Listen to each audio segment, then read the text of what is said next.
भैरव सिंह एक सामाजिक कार्यकर्ता है। जहाँ हिंदुत्व की बात आती है, लव जिहाद की बात आती है, मंदिर के ऊपर तोड़-फोड़ होता है, हिंदुत्व के ऊपर कोई आँच आए तो भैरव सिंह हमेशा खड़े मिलते हैं। उसके पास वहाँ सीसीटीवी कैमरा, मात्र आपको उसको एक बार एक नज़र डाल लेनी चाहिए सीसीटीवी कैमरे पर। सीसीटीवी फुटेज आपने क्यों नहीं निकाला अब तक? हिंदुस्तान में ये हिंदुओं का देश है, ये हिंदू राष्ट्र है।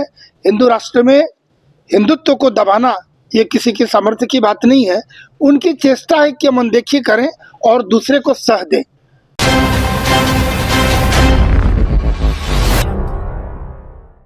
झारखंड सरकार के द्वारा ऐसा जो केस है वो लाया जाता है भैरव सिंह पर, जो हिंदू समाज के एक नेता है, हिंदुत्व नेता है।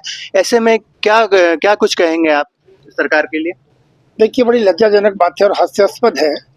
सरकार को भय है एक व्यक्ति से, ये कितनी लज्जाजनक बात है। और सरकार किस मोड में चल रही है, सरकार की मंशा और उनकी मनस्थिति को इससे मापा जा सकता है कि भैरव सिंह एक सामाजिक कार्यकर्ता है। जहाँ हिंदुत्व की बात आती है, लव जिहाद की बात आती है, मंदिर के ऊपर तोड़-फोड़ होता है, हिंदुत्व के ऊपर कोई आँच आए तो भैरव सिंह हमेशा खड़े मिलते हैं।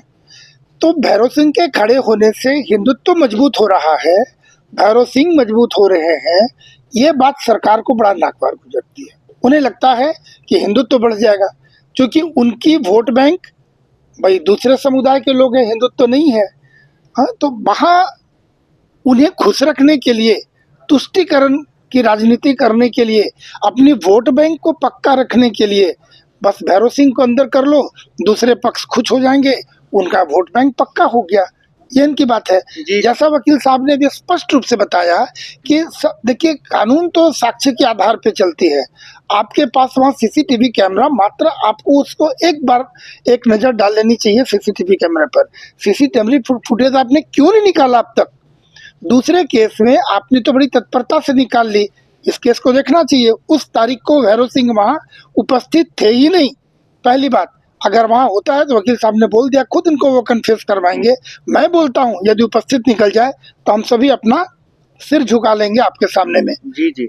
जैसा कि आपने बताया कि हिंदू समाज, जो सनातन समाज है, इसको कहीं न कहीं सरकार के द्वारा दबाया जा रहा है, उनकी संस्कृति को दबाया जा रहा है, उनके लोगों को दबाया जा रहा है। इसके बारे में आप क्या कहेंगे? सरकार में इतनी या किसी में ताकत नहीं कि हिंदुत्व को दबा दे। हिंदुस्तान में ये हिंदुओं का देश है, ये हिंदू राष्ट्र है। हिंदू राष्ट्र में हिंदुत्व को दबाना ये किसी की सामर्थ्य की बात नहीं है। उनकी चेष्टा है कि हम अनदेखी करें और दूसरे को सह दें। तो हिंदुत्व को कोई दबा नहीं सकता, भगवा को कोई रोक नहीं सकता। क्योंकि लगातार भैरव सिंह जो है वो समाज के लिए काम कर रहे हैं और उनको हर बार मतलब कि जेल भेज दिया जाता है किसी न किसी कारण से। इसको आप किस तरह से देखते हैं? सरकार को भय है, जब भी मौका मिले बस उनको जेल भेज दो। भाई बताओ ना, कौन सा अपराध किया उन्होंने? आपके पास कोई प्रमाण उस दिन का है क्या? जेल में रहने के बाद भी जो दूसरी घटना घटी, उसके बाद जेल के अंदर रहने के बाद जो दूसरी घटना घटी, वहां भी उनका नाम दिया गया। यानी साफ पता चलता है शासन प्रशासन का कि इसे जैसे भी क्रश करने की कोशिश की जा रही है, और ये सरकार को भय इस बात के। ये तो बहुत हंसने वाली बात है। आपके माध्यम से मैं कहना चाहूँगा कि यदि आप इस पर संज्ञान लेकर सही दिशा पे नहीं चलते हैं, पूरा हिंदू समाज सड़क पर उतरेगा, आंदोलन करेगा। अपने कानून के दायरे में रहते हुए, अपनी मर्यादा का पालन करते हुए हम सड़क पर उतरेंगे। सरकार को हम दम लगा के छोड़ेंगे, आपको हम चैन से रहने देंगे नहीं, यदि आप हमें चैन से रहने नहीं देते तो। जी, जी। जो आप लोग ने प्रेस वार्ता बुलाई है, उसका क्या उद्देश्य है? क्या रणनीति रहेगी आगे की? आगे के आपके माध्यम से सरकार प्रशासन तक और पूरी जनता इस केस को जाने कि किस प्रकार से मैलिफाइड इंटेंशन रखते हुए सरकार प्रशासन कार्य करती है भैरव सिंह के पीछे, यह जानकारी देना मेरा तात्पर्य था। आगे की रणनीति है, यदि हमारी बात नहीं सुनी जाए, उसे सारे केस को खत्म करके यदि वो सही निकलता है तो सेपरेट निष्पक्ष जांच हो, उच्च स्तरीय जांच हो, सीबीआई से जांच हो। यदि वो सही निकलते हैं तो सारा केस खत्म हो, अन्यथा हम सड़क पर उतरेंगे। हमारी रणनीति यही है। ये जो आप लोग की रणनीति है वो क्या सफल रहेगा? कहीं न कहीं सरकार तक ये बात पहुँचेगी? अरे हम तो सनातनी हैं, हम तो शांति प्रिय लोग हैं, हम तो सहिष्णु हैं। किंतु जिस दिन, चलिए बीच में संपूर्ण देशवासियों को आपके माध्यम से मैं आज साधुवाद और अभिनंदन देना चाहूँ। 17 वर्षों के बाद प्रज्ञा ठाकुर जी को रिहा किया गया, यानी सत्य की जीत हुई।